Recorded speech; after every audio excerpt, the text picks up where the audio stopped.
Dalmia cement Bharat limited Rajgangpur द्वारा सरकारी कल को व्यवहार कर कुकुड़ा पंचायत अंतर्गत लांजी बेरोना ग्राम में जोर जबरदस्त आदिवासी मान जमी कब्जा चक्रांत चल समय राजगांगपुर विधायक श्री राजेन एक्का महोदय को पंचम अनुसूचित जातिसंघ सदस्य राकेश रोशन डुंगडुंग तरफ आज राजगांगपुर महोत्सव झरझरा महोत्सव में जोग नदेवा अनुरोध कर विधायक को संबोधन कर आपण जदि आदिवासी दुखरे संगी नुह तो आमर नुह बोली चर्मवाणी शुणाई। एवं अपेक्षा रहा जे विधायक डाक्तर राजेन एक्का महोदय कौन निष्पत्ति नेउछंती। ब्यूरो रिपोर्ट विप्लवी परिक्रमा। मो ना राकेश रोशन डुंगडुंग मु लांजी बेनार ग्रामवासी आज ए दिन आम जगार सरकार हजार हजार पुलिस फोर्स लगे सब खणी खाड़ कर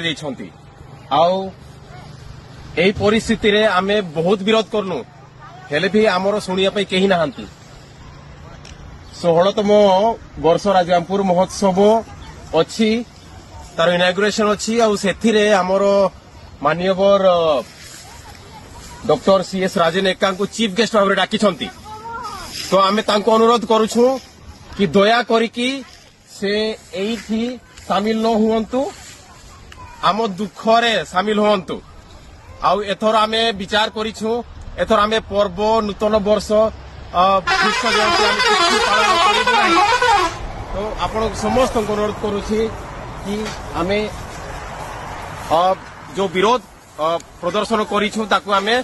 कंटिन्यू रखिबु आमर सीएस राजेन एक्का को आउ थे हाथ जोड़ी अनुरोध करुछु कि दया करिकी से एठू दूरेई रखंतु। धन्यवाद।